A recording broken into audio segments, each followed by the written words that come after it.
Hi guys, welcome back to my channel. I get a lot of questions when I'm at work about random things like, for example, how do I use this, or how do I get this to happen, or how do I get it to look like yours, or something like that.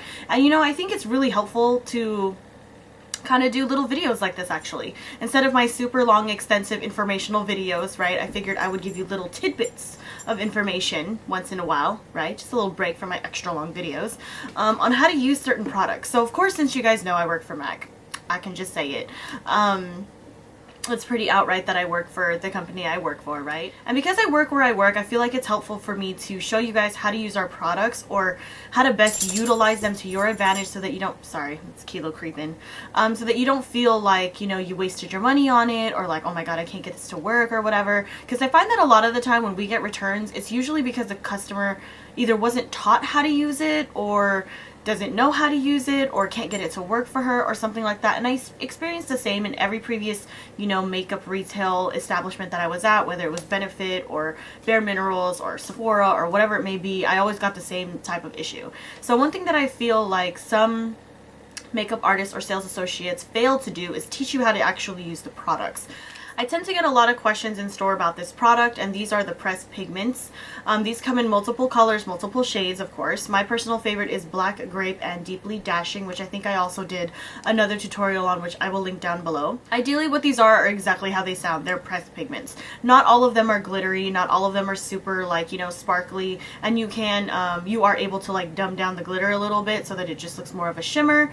Either way it goes, I show you guys how to use them wet or dry and with different tools, and hopefully you guys find this video helpful. I can't never do nothing without this creeper. Look, Kilo creeping. Sup, Kilo Bear? Sup, homie? Brows are a little bit dramatic today, y'all. Sometimes you just gotta roll with it, you know?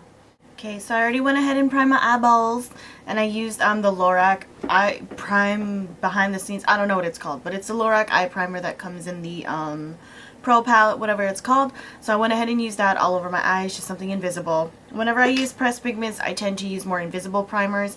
Sometimes I will use a prep and prime pen, so I'll show you guys that option later. For now, I'm going to go ahead and warm up my crease, and I'm going to use a 224. What's that, buddy?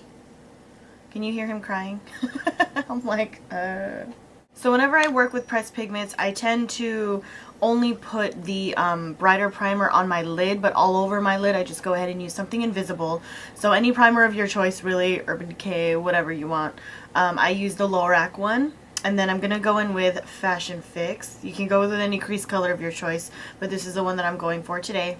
And I'm just using a 224, and I'm just going to warm this up into the crease very lightly. Of course, you'll go with whatever, you know, crease color you want to complement your pressed pigment of choice, obviously. So really, this is just a tutorial on the eye look I chose to do today, but a lot of people at work always ask me, how do you use pressed pigments? What's the best way to use them? The best part I love about pressed pigments is just that, is that they're super versatile.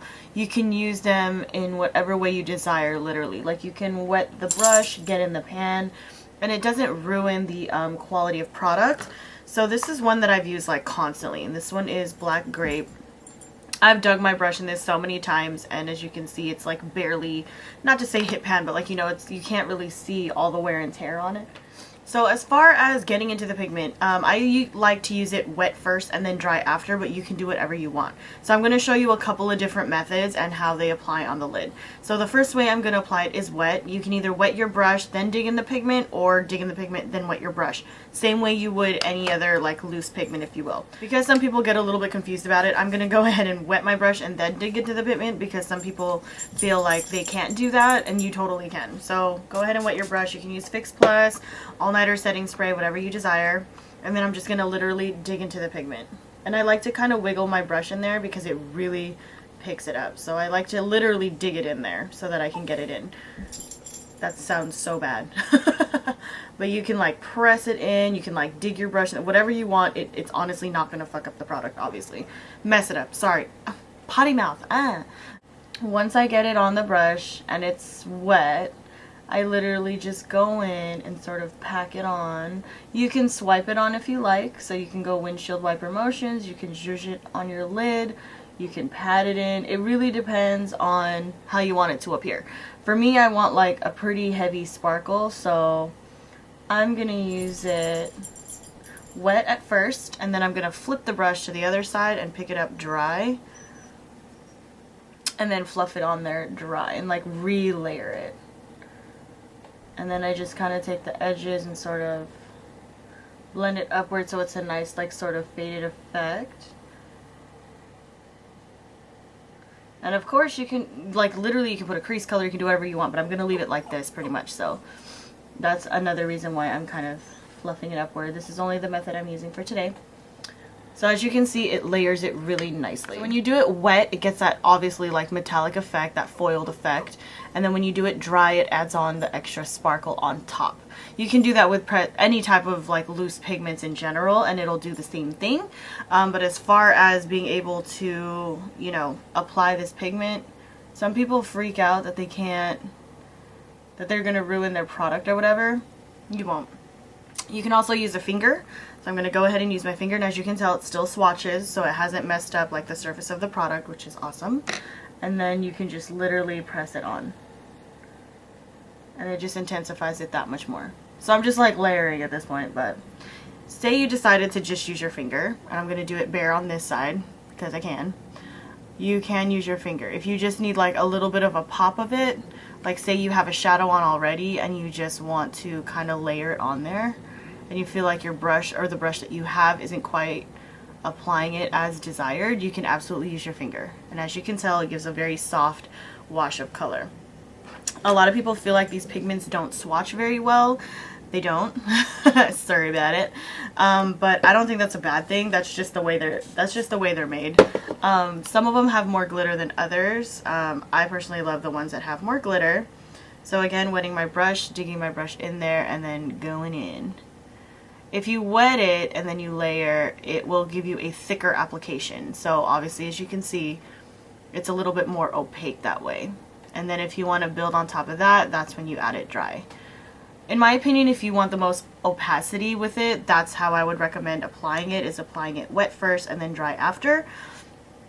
But no matter what you do, it doesn't ruin the top of the product. It does look all funny, but it doesn't ruin it. Like, you'll still be able to dig into it, and you'll still be able to grab products. So some people are always like, oh my god, it looks hella gross, it has this weird layer on top.